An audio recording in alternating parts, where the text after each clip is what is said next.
Hello everyone, आज हम test पढ़ेंगे ब्रिक्स के लिए। तो हम लेट्स स्टार्ट इंट्रोडक्शन कि टेस्ट हमने क्यों परफॉर्म करने हैं।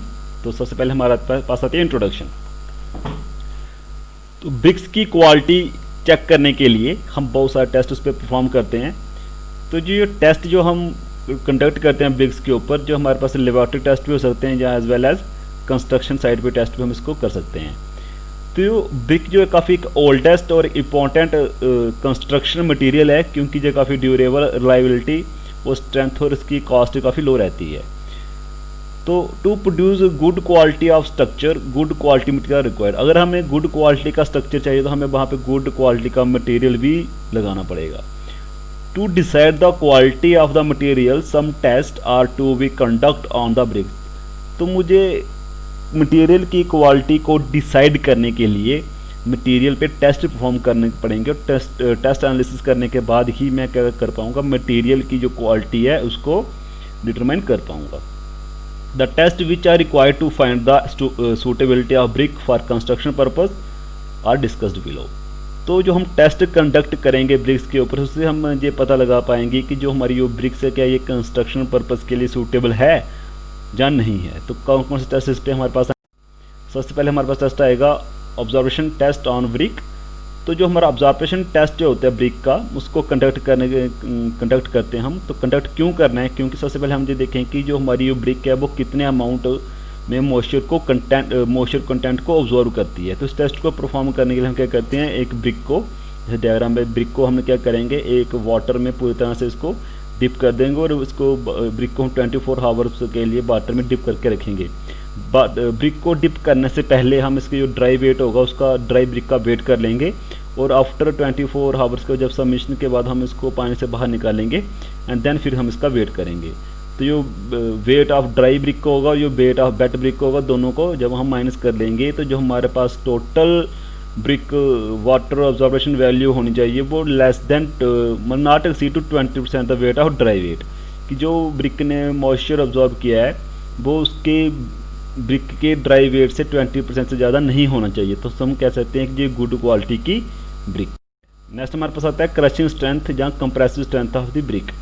जो क्रशिंग स्ट्रेंथ होती है ब्रिक को, उसको हम डिटरमाइन करते हैं कंप्रेसिव टेस्टिंग मशीन में, जहाँ पे हमारे पास एक कंप्रेसिंग टेस्टिंग मशीन है। उसमें हमने क्या किया, एक ब्रिक प्रेस की हुई है इसमें।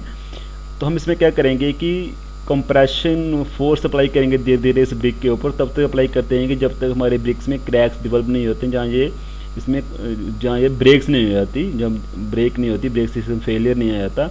और जो मैक्सिमम क्रशिंग स्ट्रेंथ होती है हमारे ब्रिक्स की वो होती है 3.50 न्यूटन पर mm स्क्वायर। अगर इससे हमारी ब्रिक की क्रशिंग स्ट्रेंथ 3.50 न्यूटन पर mm स्क्वायर से कम होगी तो उस ब्रिक को हम कंस्ट्रक्शन पर्पज़ के लिए इस्तेमाल नहीं करेंगे। नेक्स्ट हमारे पास आता है hardness test of the brick. तो हार्डनेस टेस्ट एक वेरी सिंपल मेथड टेस्ट करने के लिए हम इसमें क्या करते हैं कि ब्रिक के ऊपर स्क्रैच लगाते हैं। तो वो स्क्रैच हम किसी शार्प टूल या फिंगर नेल से लगा सकते हैं।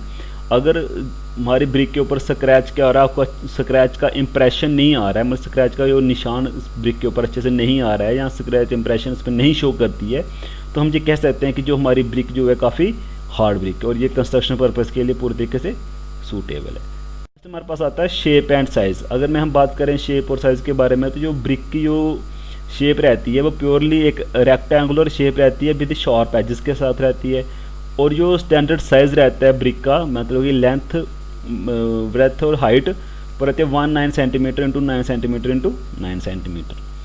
To perform this test select 20। अगर मुझे ये टेस्ट परफॉर्म करना है शेप और साइज़ का, तो मुझे क्या करना है, कुछ रैंडमली 20 ब्रिक्स को मैंने क्या करना है, पिक करना है और उनको मैंने एक स्टैक लगाना है उनका एक, ठीक है, along its length breadth and height, उसके लेंथ ब्रेथ और हाइट के अकॉर्डिंग, एंड उनको कंपैरिजन करना है। So if all the bricks similar size then they are qualified the construction work. अगर सारी ब्रिक्स एक स्मॉलर साइज़ की होंगी, मतलब सेम सिमिलर साइज़ की होंगी, तो वो कंस्ट्रक्शन वर्क के लिए सूटेबल है।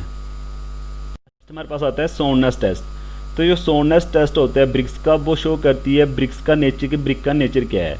इसमें हम क्या करते हैं कि 2 ब्रिक्स को चूज़ करते हैं, कोई भी 2 ब्रिक्स को रैंडमली चूज़ करेंगे, हम दोनों को आपस में स्ट्राइक करेंगे।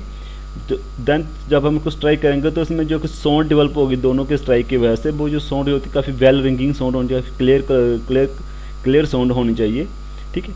और जब हम इसको स्ट्राइक करें तो ब्रिक हमारी टूटनी नहीं चाहिए, तो हम उसको कह सकते हैं कि ये हमारे क्या है, गुड ब्रिक है। नेक्स्ट हमारे पास आता है structure of the bricks. To know the structure of the brick, अगर मुझे ब्रिक का स्ट्रक्चर के बारे में नॉलेज लेनी तो मैं क्या करूँगा, ब्रिक्स को 2 पार्ट में तोड़ दूंगा। जब मैं वो टूट जाएगी तो उसका जो इनर फेस जो होगा वहाँ पे मुझे देखना है कि जो इसका इनर मटेरियल जो है ब्रिक्स का वो क्लियर होना चाहिए, बिल्कुल साफ होना चाहिए, इसमें किसी भी तरह का कोई भी लम्स नहीं होना चाहिए, नॉन होमोजीनियस नहीं होना चाहिए, वो पूरे प्रॉपर होमोजीनियस में होना चाहिए ताकि जिसका मटेरियल है पूरा सेम होना चाहिए through out all the directions. Next हमारे पास था एफ्लोरेंस टेस्ट। तो जो गुड क्वालिटी की ब्रिक जो होती है उसमें क्या होता है कि कोई भी सॉल्युबल साल्ट प्रेजेंट नहीं होना चाहिए। अगर उस पर कोई सॉल्युबल साल्ट प्रेजेंट रहता है उस पर तो उससे एफ्लोरेंस काज होती है हमारे ब्रिक्स के ऊपर। तो एफ्लोरेंस टेस्ट जो होता है वो brick efflorescence test on the brick to know the presence of soluble salt in the brick. तो एफ्लोरेंस टेस्ट हम इसलिए कंडक्ट करते हैं ताकि हमें ये पता लग जाए कि हमारे ब्रिक्स के अंदर कोई सॉल्युबल साल्ट प्रेजेंट तो नहीं है। इसलिए हम क्या करते हैं कि ब्रिक्स को 24 आवर्स के लिए वाटर बाथ में डिप कर देते हैं और देन आफ्टर 24 आवर्स बाद हम उसको जब बाहर निकालेंगे तो उसको शेड में ड्राई कर देंगे। ठीक है, आफ्टर ड्राइंग हम जो ऑब्जर्व करेंगे ब्रिक सरफेस को, हम क्या करेंगे, ब्रिक सरफेस को थोरली ऑब्जर्व करेंगे। If there are any white और ग्रे कलर डिपॉजिट, अगर ब्रिक के ऊपर कोई वाइट या ग्रे कलर डिपॉजिट है इट मीन्स उसमें सॉल्युबल प्रेजेंट है, तो वो जो ब्रिक जो होगी कंस्ट्रक्शन पर्पज़ के लिए यूज़फुल नहीं होगी। Thank you class, thank you for watching this video. Please like share and subscribe.